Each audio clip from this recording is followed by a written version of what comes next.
Hello everyone, this is Money Mom. Welcome to the channel. It is Saturday, which is requested video day. It's where you email me video ideas of things that you want to see on the channel, and I do that or organizing cleaning videos on Saturdays. So today I'm going to chat with you guys and show you what a capsule grocery list slash meal plan looks like. I looked up a bunch of videos on this, and a lot of these folks are so organized and they have like my 20 items that I always have on hand, and they'll pick like 20. Well, I'm like, oh, I'll just pick out 20. But I realize there's a lot of items that I generally always have on hand, and you can't even see all of them. And honestly, there's way more than 20. So I'm just going to go as quickly as I can, tell you kind of what we do and what the purpose is and what items I do like to always have on hand. Since I'm holding this, I'll start with this. Potatoes. I can do so many different things with potatoes. And so I always have that. That's one of the most inexpensive things you can have. And one of the things I definitely like to do is put some garlic in there because that always flavors it up. But I always like to have potatoes. You can make scallop potatoes, mashed potatoes, fries. You can make breakfast potatoes. There's so many things that you can do with potato. Okay, that's one of the big things. Another thing, I do a lot of baking. I love to bake from scratch, and it is so inexpensive. I love to make homemade bread, so I always have yeast. Now, I don't generally make homemade sandwich bread, but I do like to make rolls and bread. I always love to have vanilla. Vanilla just boosts flavor of everything, and this is actually pure vanilla, not imitation. So I go through this quite a lot. I always like to have yeast. I like to always have some type of broth. The reason why is instead of using water, you can use broth or half and half. It really flavors the dish. I love to have peanut butter all the time and jelly. Peanut butter and jelly sandwiches, one of the cheapest. Okay, the most hated food supposedly, which I don't understand this, is olives. I love stuffed olives. Does anybody love olives? I love olives. I love pickles. And so I always like to have those. Pickles to a sandwich adds a crunch. I always keep butter on hand. I always have tons of canned food, and I can take a kernel corn and cream corn and put it with some cornbread and sour cream or cream cheese and make a cornbread casserole and put some diced chilies in there. It really adds flavor. I said peanut butter jelly. Yes, I can use my own spices, but I do like to keep some spice packets. I like keeping regular instant potatoes in case I run out of those potatoes, the regular ones, quinoa, rice, and all of that. I have a baking bucket right here that has all different kind of brown sugar and coconut and everything you need, powdered sugar if I want to bake. And I also have my things of flour and sugar.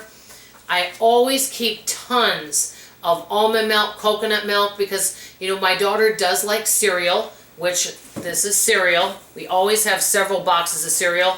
It's a quick snack, and when you buy it on sale, it's not that expensive. And she prefers almond or coconut milk versus regular cow's milk.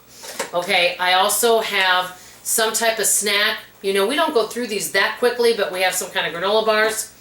I do love having some type of cream soup, because if you use a cream soup, yes, you can make it yourself, but I'm talking for folks that may not want to take tons of time to do everything from scratch.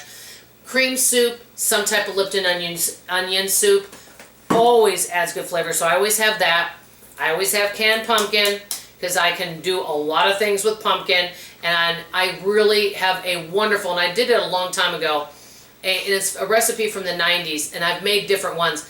Pumpkin bread. I have a really good pumpkin bread recipe that I absolutely love. It's super moist, and what I like to do is I'll look at a recipe and I love it, and I'll be like, hey, let me try a different recipe of pumpkin bread.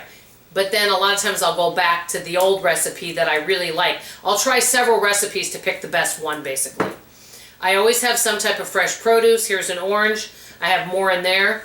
I keep half and half for coffee. I make sure to always have at least 4 dozen eggs in the house. I make sure to always have some type of nut. Because sandwiches is a really inexpensive thing, I got this cheese for free.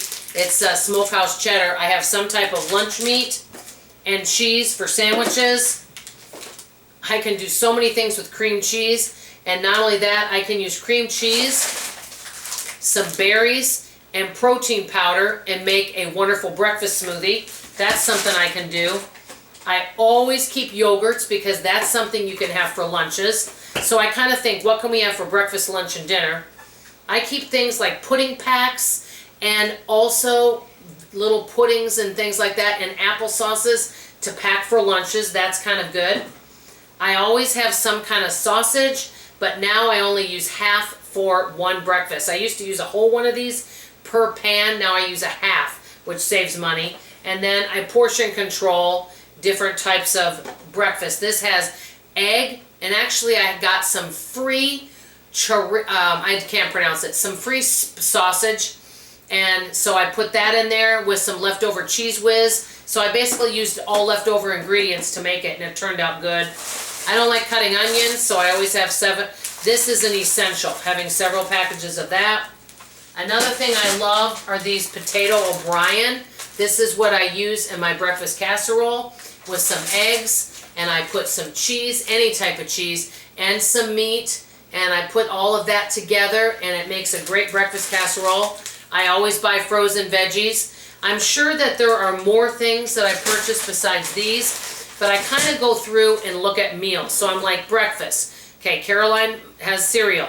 Al has breakfast casserole. What else do we have? Lunches. Okay, some type of sandwich, maybe a yogurt, possibly applesauce. Dinners.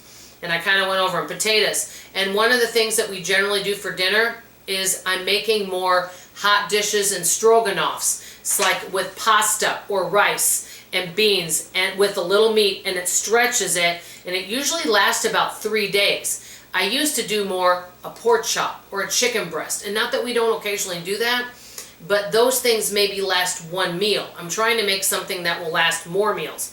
Yes, we're spending a little more on groceries, but considering how much groceries have gone up, we're definitely doing pretty well because of some of the tactics I'm making, and we're basically using less meat, and that really saves. So these are just some of the essential items, kind of more my capsule of things that I use. I want to hear from you. What are things that you have in the house that you know that are your go-to? Let's say it's tight and you can't go grocery shopping that week. What can you grab? Oh, one other thing I wanted to show you. I always have, and this you can make so cheap, I do it in the slow cooker. Old-fashioned oats, I can make that, and that's another breakfast item our family can eat. And then I have quick cook. This is for other things. So this would be for some recipes. I have old-fashioned and then quick. That would be for another one. So this way you can see I've got a lot of variety here. So if we had to skip a week, and like I said, this isn't even all the items that I generally keep in stock. This is just part of them off the top of my head. So I really do like having a well-stocked refrigerator, freezer, and pantry. And because of this, I have skipped a couple weeks going grocery shopping, which this is the first year I think I've ever done that. So that's really positive. So my goal is to spend less this year than I did last year, which I will do. So let me know how you're saving money today. How do you stockpile your kitchen, freezer, pantry? Tell me some of your capsule menu items. Let me know. I want to hear in the comments below. That's all I have to say for now. Send me all requested videos to my email, and I will do it on the next video. I love you. Bye.